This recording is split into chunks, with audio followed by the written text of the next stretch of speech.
ബ്രെഡും ചിക്കൻ കറിയും നല്ലൊരു അടിപൊളി കോമ്പിനേഷനാണല്ലേ. ആർക്കൊക്കെ ഇഷ്ടമാണെന്ന് എനിക്കറിയില്ല. അപ്പോൾ ബോർമയിലേക്ക് വേണ്ടിയിട്ട് ചിക്കൻ മേടിച്ചുകൊണ്ട് വന്നതായിരുന്നു. അന്നേരം ഇച്ചൂട്ടൻ ചിക്കൻ കണ്ടപ്പം ബ്രെഡും ചിക്കൻ കറിയും വേണമെന്ന് വല്ലാത്തൊരു കൊതി പറഞ്ഞു. എന്നാൽ പിന്നെ അതിനകത്തുനിന്ന് കുറച്ച് കഷ്ണങ്ങൾ എടുത്തുള്ളൂ കേട്ടോ. കൂടുതലും കഴുത്ത് പോലെയുള്ള ഭാഗങ്ങളെടുത്തേ. അതൊക്കെ എടുത്തിട്ട് ഒരു ചിക്കൻ കറി വെക്കാമെന്ന് വിചാരിച്ചു കേട്ടോ. ആശാൻ അന്നേരം അംഗൻവാടി പോകാൻ ചെന്നിട്ട് പകുതി വഴിക്കുന്ന തിരിച്ച് വന്ന് പുറത്തോടെ കളിച്ചുകൊണ്ട് കിടക്കുന്ന ഇടപാടാട്ടോ ഈ കാണുന്നത്. അപ്പോൾ ഞാൻ പൊടിയെല്ലാം ഒന്ന് മൂപ്പിച്ച് അത് ചിക്കനകത്തേക്ക് തിരുമ്മി വെച്ച് ഉപ്പിട്ട് തിരുമ്മി വെച്ചിട്ട് പിന്നെ ഇഞ്ചി വെളുത്തുള്ളി പച്ചമുളക് സവാള കരിവേപ്പില ഇല്ലാത്തതുകൊണ്ട് കരിവേപ്പില ഇട്ടില്ല, എല്ലാം കൂടെ കൂടിയിട്ട് വഴറ്റി അങ്ങനെയാട്ടോ ഉണ്ടാക്കുന്നത്.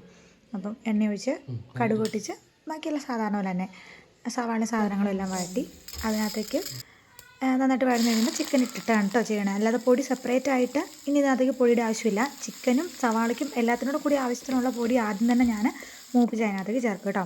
നന്നായിട്ട് സവാള വഴന്നിട്ടുണ്ട്. സവാള വഴന്ന് കഴിഞ്ഞിട്ട് ചിക്കൻ അതിനകത്തേക്ക് ഇട്ട് കൊടുക്കും കേട്ടോ. ഇച്ചിരി കൂടെ വഴന്നാലും നല്ലതാണ്. നമ്മുടെ കൊച്ചിന് ഭയങ്കര തിരക്കായിരുന്നു കേട്ടോ. അമ്മയെ ചിക്കൻ കറി ആയോ, അമ്മയെ ചിക്കൻ കറി ആയോ എന്നും പറഞ്ഞ് ഭയങ്കര അന്വേഷണമായിരുന്നു. പക്ഷേ അത് നമുക്ക് സന്തോഷമുള്ള കാര്യം കേട്ടോ. പിന്നെ ഞാൻ തക്കാളി ഇടാൻ മറന്നുപോയായിരുന്നു. തക്കാളി നമുക്ക് സവാള വഴറ്റുന്ന കൂടത്തിൽ തന്നെ ഇടാം കേട്ടോ. തക്കാളി ഇട്ടാൽ മറന്നെന്ന് പറയാൻ പറ്റില്ല, ഞാൻ എപ്പോഴും തക്കാളി ഇട്ടൊന്നും അല്ല ഉണ്ടാക്കുന്നത്.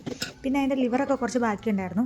ബോർമയിലേക്ക് വേണ്ടിയിട്ട് നമ്മൾ 3-4 ചിക്കനൊക്കെ ഒന്നിച്ച് മേടിച്ച് 2 ദിവസത്തേക്കുള്ളത് ഒന്നിച്ച് വേവിച്ച് വെച്ച് ഫ്രീസറിൽ കയറ്റി വെച്ച് അങ്ങനെ ഉപയോഗിക്കുന്നത്. 2 ദിവസത്തേക്കുള്ളത് ചെയ്ത് വെക്കും. അപ്പോൾ ആ ഉണ്ടായിരുന്നത് ലിവർ ഒക്കെ 4 ഉണ്ടല്ലോ, അതൊക്കെ ഒന്ന് മസാല വെച്ച് തിരുമ്മി വെച്ചു. ഒന്നും ചെയ്തില്ല, അത് ഫ്രൈ ചെയ്യാൻ വേണ്ടി മാറ്റി വെച്ചു കേട്ടോ. അപ്പോഴത്തേക്ക് നല്ല അടിപൊളിയായിട്ട് ചിക്കൻ കറി റെഡിയായി. നല്ലതാട്ടോ, തക്കാളിയൊക്കെ ഇട്ടതുകൊണ്ട് നല്ല ടേസ്റ്റ് ഉണ്ടായിരുന്നു. ബ്രെഡും ചിക്കൻ കറിയായിട്ട് ഉണ്ടാക്കി കേട്ടോ. ഇച്ചൂട്ടൻ നല്ലതായിട്ട് ഇഷ്ടപ്പെട്ടു. ഇച്ചൂട്ടൻ ഒരു പ്രാവശ്യം ഇതിന് മുന്നേ കഴിച്ചിട്ടുണ്ട്. അത് വെച്ചിട്ടാട്ടോ പുള്ളി എന്നോട് പറയണേ, നല്ല ആസ്വദിച്ച് പുള്ളി കഴിച്ചു കേട്ടോ.